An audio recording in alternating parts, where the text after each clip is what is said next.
ব্যক্তিদের কবরে কোনো প্রকার প্রশ্ন করা হবে না। তাদের মৃত্যুর পর ফেরেশতাগণ ওই পবিত্র আত্মাকে নিয়ে সোজা আল্লাহর দরবারে হাজির হবেন এবং কোনো প্রকার বিচার ছাড়াই তারা জান্নাতে প্রবেশ করবেন। কারা সেই 3 শ্রেণীর মানুষ এবং তাদের কি এমন আমল আছে যার জন্য তারা আল্লাহর পক্ষ থেকে এই পুরস্কার লাভ করবে? তারা দুনিয়াতে কি এমন পুণ্যের কাজ করেছে যার জন্য তাদের দুনিয়াতে থাকতেই এত বড় সুখবর দেওয়া হয়েছে? এমনকি ভিডিওর শেষে এমন একটি আমলের কথা আমাদের প্রিয় নবী সাল্লাল্লাহু আলাইহি ওয়াসাল্লাম বলে গিয়েছেন, যেটি করলে আপনিও মৃত্যুর সাথে সাথে জান্নাত লাভ করতে পারবেন।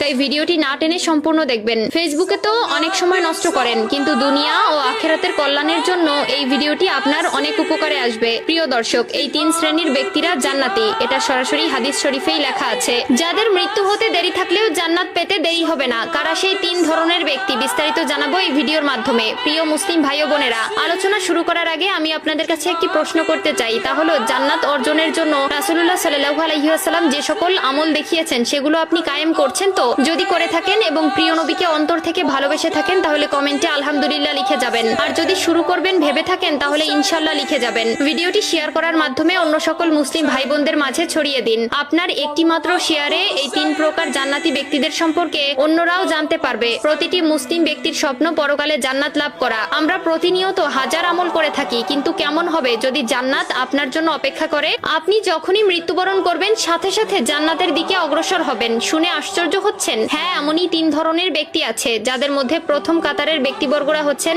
যারা শহীদ হয়েছেন। এখানে শহীদ বলতে উল্লেখ করে তাদেরকেই বোঝানো হয়েছে যারা দ্বীন ইসলাম প্রচার ও তার রক্ষায় সশস্ত্র কাফেরদের হাতে নিহত হয়েছেন। তবে মহানবী সাল্লাল্লাহু আলাইহি ওয়াসাল্লাম এই এক শ্রেণীর লোক ব্যতীত আরো কিছু মানুষদেরকে শহীদের খেতাব দিয়েছেন, যারা মূলত দুর্ঘটনায় মৃত্যুবরণ করেছেন, তবে আত্মহত্যাকারী চির জাহান্নামী। দ্বিতীয় শ্রেণীর ব্যক্তিবর্গরা হচ্ছেন তারা যারা জুমার দিন বা রাতে মৃত্যুবরণ করবেন। আমরা সকলেই জানি হাদিস ও কোরআনে জুমার দিনকে সাপ্তাহিক ঈদের দিন বলে ঘোষণা দেওয়া হয়েছে এবং এই দিনেই আসরের নামাজের পর আল্লাহ তাআলা তার বান্দাদের অতি নিকটে চলে আসেন এবং এই দিনের মৃত্যুবরণ করলেও সেটা তার জন্য পুরস্কার স্বরূপ বয়ে নিয়ে আসে। হযরত আব্দুল্লাহ ইবনে আমর রাদিয়াল্লাহু তাআলা আনহু বর্ণনা করেন, রাসূলুল্লাহ সাল্লাল্লাহু আলাইহি ওয়াসাল্লাম বলেছেন, জুমার দিনে অথবা জুমার রাতে কোনো মুসলিম ব্যক্তি যদি মৃত্যুবরণ করে তাহলে তার কবরের ফিতনা থেকে আল্লাহ তাআলা